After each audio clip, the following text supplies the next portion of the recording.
Bonjour, je suis Thomas, UX designer chez Gandhi, et dans cette vidéo, nous allons vous présenter les corrections, les nouveautés, mais aussi les nouvelles fonctionnalités que nous avons mises en place au sein de l'interface Gandhi. On y va pour le sommaire ?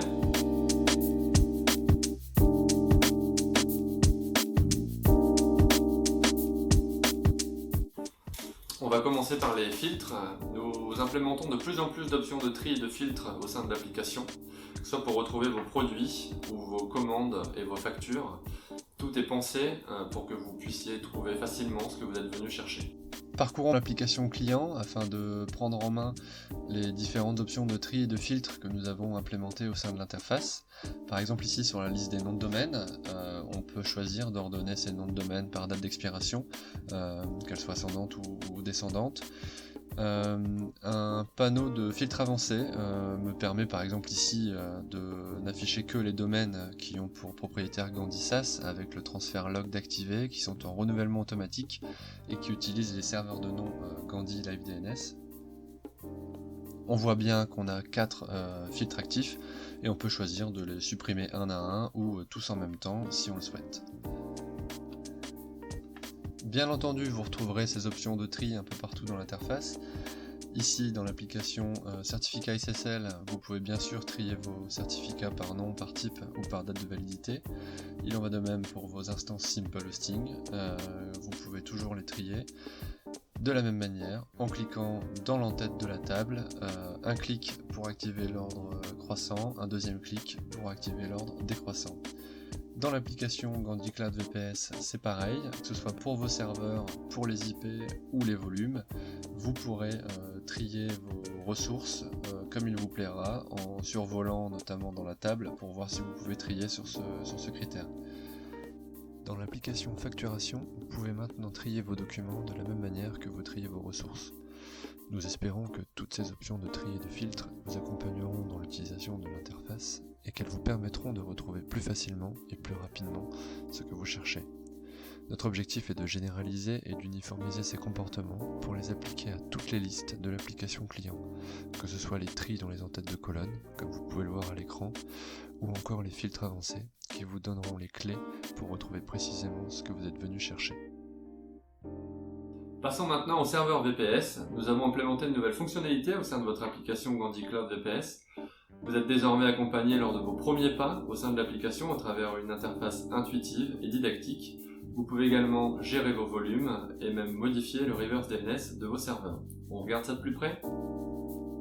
Voyons maintenant comment nous avons amélioré l'interface Gandhi Cloud VPS avec des premiers pas un peu plus didactiques au sein de l'interface, avec des liens aussi vers la documentation qui vous permettront d'en savoir un peu plus, notamment ici pour créer votre premier serveur avec des étapes à suivre. C'est un didacticiel donc qui se décompose en 3 étapes. La première étape est celle-ci, elle vous permet de sélectionner une organisation ou d'en créer une nouvelle. Cette organisation sera donc l'organisation qui sera facturée, qui paiera les factures pour toutes les ressources que vous créerez au sein de l'interface. Lorsque vous avez rempli la première étape, vous pourrez toujours reprendre le processus où vous l'aviez arrêté, notamment ici, c'est un exemple d'une organisation pour laquelle vous auriez terminé l'étape 1 et non l'étape 2, donc vous pouvez la reprendre à tout moment. Et lorsque vous avez rempli les 3 étapes, vous pouvez créer vos ressources et vous arrivez du coup sur une table qui listera vos serveurs, vos volumes et vos adresses IP. Depuis cette liste de serveurs VPS, on peut naviguer à travers les différentes ressources pour accéder à leurs informations, ici notamment les volumes rattachés à mon serveur. Je vais donc en créer un nouveau, que je vais appeler dev02 pour l'exemple. Je vais laisser 5 Go, je vais sélectionner Debian 10 et je vais cliquer sur créer. Et comme vous le voyez, le processus est assez rapide. Ici je suis déjà sur la page de mon volume que je viens de créer, avec plusieurs informations, notamment l'idée du volume et sa taille. Je ne peux pas le renommer tout de suite car il est encore en cours de création. Et lorsque je reviens sur la liste de mes ressources, quand je vais dans l'onglet volume, ça se met à jour tout seul. La liste est actualisée avec le serveur en cours de création. Maintenant que la création du volume est finalisée, on voit bien qu'il est rattaché au serveur et qu'il est en cours d'utilisation, on voit qu'on peut faire des petites opérations dessus et commencer à le manipuler. Par exemple ici on va le renommer. Dès lors qu'on clique sur le bouton renommer, l'action est prise en compte de manière immédiate et la liste est actualisée en utilisant le nouveau nom du volume. Voyons maintenant comment modifier le reverse DNS sur une adresse IP dans Gandy Cloud VPS. Ici par exemple pour cette IP là, donc on voit bien l'information qui doit figurer dans le nom de domaine, dans les enregistrements DNS du nom de domaine, donc deux adresses IP, une V6, une V4. Donc on va dans l'application domaine, on va chercher le domaine manche disque dans les enregistrements DNS.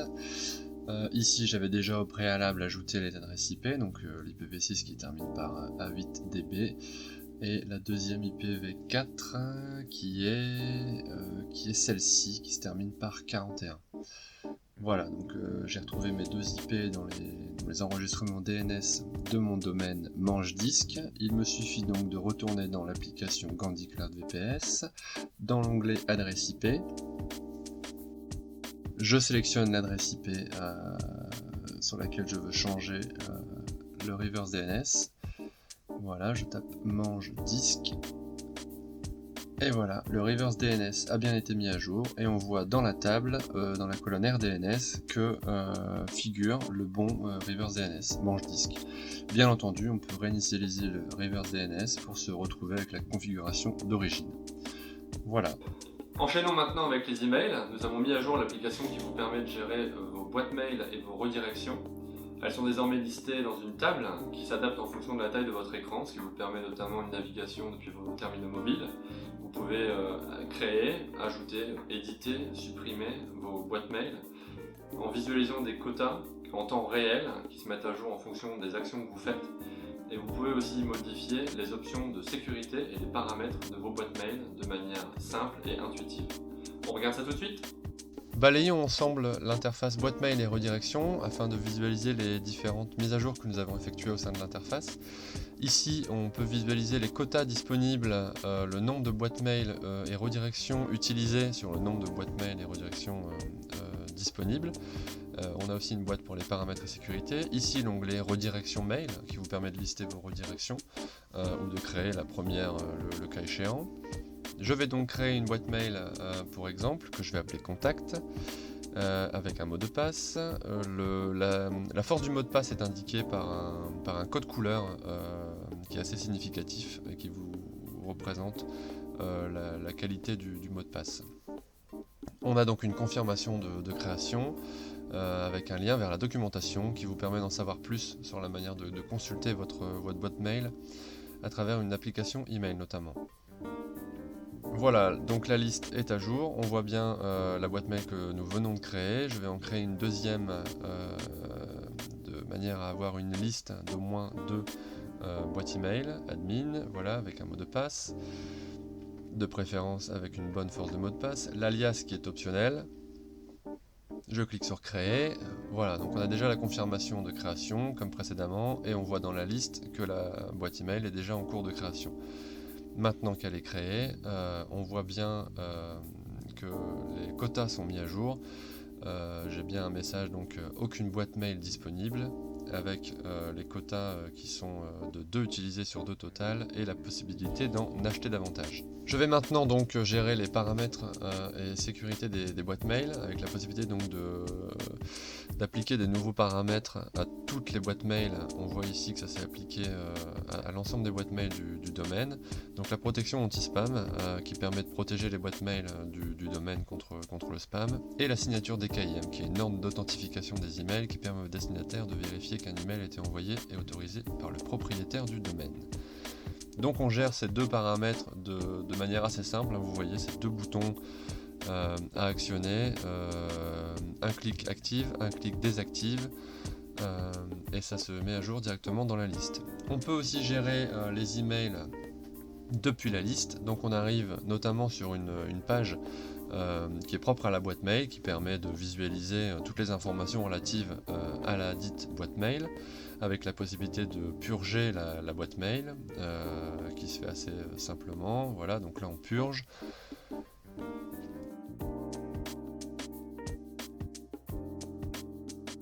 l'action se fait, donc on voit qu'on a un retour visuel, comme quoi la boîte email est en cours de purge. On a des informations aussi pour le stockage, ici on peut supprimer le compte mail, et nous avons évidemment les paramètres de connexion pour paramétrer le compte d'email serveur entrant et sortant. Quand on revient à la liste, on a la possibilité du coup de faire des actions directement depuis la liste. Donc les actions qu'on fait depuis la page d'une boîte mail peuvent être effectuées directement depuis la liste. Ici par exemple, je viens de supprimer une boîte mail et on voit la liste qui se met à jour directement. Le quota est instantanément actualisé et on voit qu'on a une boîte mail disponible sur 2 au total. Je vais vous montrer donc une dernière chose sur la liste des boîtes mail et redirection. Je crée une deuxième boîte mail rapidement que je vais appeler dev, à laquelle donc je vais associer un mot de passe bien évidemment. Donc je crée, voilà, donc la liste se met à jour. Voilà, c'est bon. Donc maintenant que j'ai une liste de 2 boîtes mail, je vais vous montrer la manière dont la table s'adapte à la taille de votre écran, qui est quelque chose aussi que nous avons retravaillé et mis à jour afin que vous puissiez gérer les boîtes mail et redirections depuis des terminaux mobiles notamment. Voilà, donc on voit que la liste des boîtes mail est ce qu'on appelle responsive, car elle s'adapte à la taille de votre écran et on peut toujours faire les mêmes actions, on peut toujours tout s'adapte à votre écran. Et voilà, vous pouvez donc supprimer une boîte mail depuis votre téléphone aussi simplement que vous le feriez depuis votre ordinateur fixe. Voilà pour aujourd'hui, c'est terminé. Nous avons donc balayé ensemble l'essentiel des dernières nouveautés que nous avons implémentées au sein de l'interface Gandhi durant ces derniers mois. Si cela vous a plu et que vous ne voulez pas rater les dernières, n'hésitez pas à vous abonner à notre chaîne Gandhi. Merci, à bientôt.